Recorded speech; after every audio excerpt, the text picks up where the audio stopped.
अब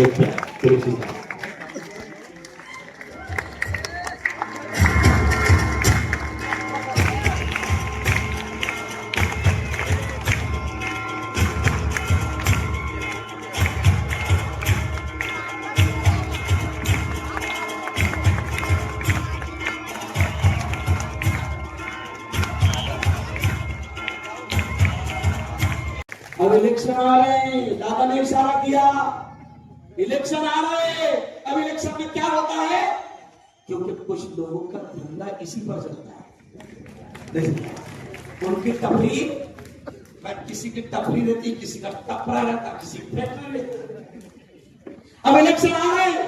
मैंने कल भी साहब औरंगाबाद के एक प्रोग्राम में कहा कि मुल्क में बहुत अच्छा माहौल है, लेकिन जुमला सुनो, शेर सुनो राहुल, दिल खुश हो जाएगा। क्या शेर है? मैं कहता हूं साहब, ये कोई हिंदू मुस्लिम आपस में लड़ना नहीं चाहता। जैसा राहत इंदौरी ने कहा था ना, देखो राहत इंदौरी, वो राहत इंदौरी जिन्होंने ये भी शेर कहा था। क्या कहा था? कि सभी का खून है शामिल यहाँ की मिट्टी में। राहत इंदौरी ने क्या कहा था? कि सभी का खून है शामिल यहाँ की मिट्टी में। इसी के बाप का हिंदुस्तान थोड़ी है। और आग लगाने वालों को क्या कहा था? आग लगाने वालों से राहत इंदौरी ने कहा था कि सुनो वालों, सुनो शैतानों, सुनो आग लगाने वालों, सुनो नफरतें फैलाने वालों। राहत इंदौरी ने उनसे कहा था कि लगेगी आग तो आएंगे घर कई सदमे, लगेगी आग तो आएंगे घर कई सदमे। यहां पे सिर्फ हमारा मकान थोड़ी है बेटा। आग लगेगी तो आज मैं तो कल, तू तो परसों के अलावा, आग लगेगी तो तू भी लाएगा। तो अब मैं कहता हूं कि साहब मुल्क में सब खैरियत है। राहत इंदौरी ने डाला एक से एक और क्या कहा था? सरहदों पर, देखो बड़ा मजा आएगा। क्या कहा था राहत इंदौरी ने? सरहदों पर यानी बॉर्डर पर, सरहदों पर बहुत तनाव है क्या? दादा देखो, शेर देखो।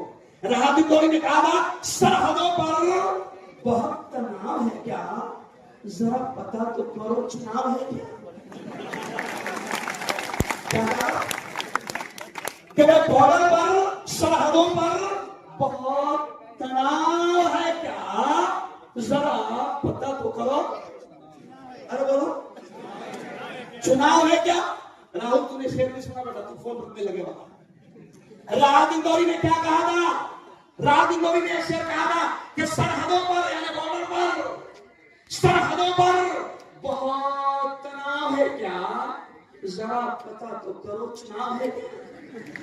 तो मुल्क में नफरतों के फैलाने वाले असल जिम्मेदार मैं खुद क्या करूं? मैं खुद भी देता हूं सर, मैं खुद भी देता हूं, लेकिन अच्छे बुरे दोनों रहते हैं। तो मैं अक्सर ये कहता हूं, पूरे मुल्क में, पूरे देश में घूम घूम कर ये कहता हूं कि सियासत को लहू पीने की लत है। जुमले पर ध्यान देना। सियासत क्या राजनीति, क्या कहता हूं कि सियासत को लहू पीने की लत है, नहीं तो मुल्क में सब खैरियत है। हाँ, समझ लेना श्रृंखला वालों, क्या अगर कोई नफरतें फैला रहा है तो याद रखना कि उसका मंशा क्या है। अपने श्रृंखले में कभी नफरतें फैलने नहीं देना। और सुनो, जहरीले सांप हर जगह होते हैं, लेकिन अच्छी बात यह है कि सांप कम ही होते हैं। देखो एक बात ध्यान रखो। अच्छा, इतना बड़ा मजमा बता, सुनो, इतने पूरे मुद्दे में नाग ने किसको डसा? हाथ उड़ा, देखो सुनो, किसको डसा क्या? नहीं। अच्छा, इतने मजमे में बताओ, कोबरा ने किसको डसा? नहीं। तुम बोलेगे मुफ्ती साहब कोबरा डसता तो तुम्हारा बयान सुनने जुड़ जाते। तो पता चला रहा कि जहरीले सांप कम है, कोबरा कम है। अब हमको पहचानना होगा। जैसे मिसाल के तौर पर अभी देखिए, ये सामने हमजा मसाला ड्राई फ्रूट है। अभी अब मिसाल सुनो, हिंदू मुसलमान सबको पैगाम दे रहा हूं। अगर हमजा मसाला में अगर कोई सांप घुस गया कोई सांप, तो सब क्या करेंगे? अरे बोलो ना। अच्छा, कोई देखेंगे कि हमजा मसाला है? नहीं। सबकी तमन्ना क्या होगी? सांप घुस गया, गाने लगाना, टंडोले मेरा मंडोले, है ना। कोई क्या करेगा, अगर घुस गया तो कोई मिर्चा डालेगा, मिर्ची भी डाल दे। अच्छा कोई क्या करेगा, कपड़े लगाएगा, प्रोग्राम नहीं घुसेगा। लेकिन तमन्ना सबकी क्या रहेगी, सांप निकल जाए, और निकला तो कुचला।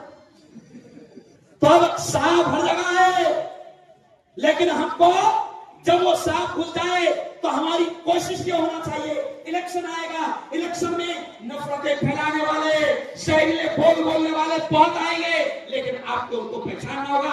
और सुनो सिलसिला वालों, ये मुफ्ती हारून जो तुम्हारे सामने खड़ा है, ये एक बड़ी मस्जिद का इमाम है, ये ईदगाह का इमाम है, समझ रहे आप। मैंने 15 साल तक के इमाम किया, और मैं सिर्फ मुल्ला नहीं हूं, मैं डॉक्टरों का प्रोफेसर भी हूं, समझ रहे आप।